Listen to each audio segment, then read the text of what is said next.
என்ன மாயமோ மந்திரமோன்னு தெரியலங்க. நண்பனுக்கு வாடா சாப்பிட போலாம் அப்படின்ட்டு டபுள் டேங்க் சுமதிக்கு அப்படியே ஆப்போசிட்ல இருக்க அந்த ஒண்டர் வீல் சிக்கன் கடைக்கு கூட்டோம்னா, என்ன மச்சான் அதிசயமா இருக்கு, நீங்க சாப்பாடுலாம் வாங்கி தரிய அப்படின்ட்டு அவன்கிட்ட கேள்வி எல்லாம் கேட்டுட்டு அப்படியே கடையை வீடியோ எடுத்துலாம் அப்படின்ட்டு லாங் ஷாட்ல அப்படியே வீடியோ எல்லாம் எடுத்துக்கிட்டு இருந்தாங்க. அதுக்கப்புறம் போய் மெனு கார்டை பார்க்கலாம் அப்படின்ட்டு ஒவ்வொரு வேலையா பாத்துக்கணும். மச்சான் வாங்க போகுது 2 ஐட்டம் எல்லாத்தையும் பார்க்க வேணாம், ஆர்டர் சொல்லிட்டு வா அப்படின்ட்டு கடைக்கு உள்ளார நானும் வீடியோ எல்லாம் எடுத்தாங்க. நீட்டாவே வச்சிருந்தாங்க. சரி கொஞ்ச நேரம் போய் வெயிட் பண்ணிட்டு இருக்கலாம், ஆர்டர் வரும் அப்படின்ட்டு வெயிட் பண்ணிக்கிட்டு இருந்தேன். டக்குன்னு நம்ம ஆர்டர் பண்ண 2 சிக்கன் விங்ஸ் கொண்டு வந்து வச்சாங்க.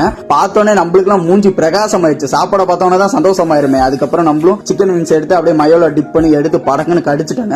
செம்ம சூடு, பல்லே சுட்டுச்சு. அவசரப்படாதடா செல்வா அப்படின்னு சொல்லிட்டு அதுக்கப்புறம் கொஞ்சோண்டு ஒரே ஒரு பீஸை பிச்சு அதுக்கப்புறம் டொமேட்டோ மயோ அதுல எல்லாம் கலந்து அப்படியே எடுத்து சாப்பிட்டேங்க. டேஸ்ட் வந்து ஆகோலாம் சொல்ல மாட்டேன், நீட்டா இருந்தது. நண்பன் நான் வீடியோ எடுத்துட்டு இருக்கப்பே படப்படன்னு சாப்பிட்டு முடிச்சுட்டேன். ஏன்டா ஒரு நண்பன் கஷ்டப்பட்டு வீடியோ எடுத்துட்டே சாப்பிட்டுக்கணும், அதெல்லாம் மதிக்காம படப்படன்னு சாப்பிடுவானு கேள்வி கேட்டு அதுக்கப்புறம் லாலிபாப் ஆர்டர் பண்ணிருந்தாங்க. அது வந்துருச்சு. நண்பா சந்தோஷமையா அப்படின்ட்டு அதை எடுத்து அப்படியே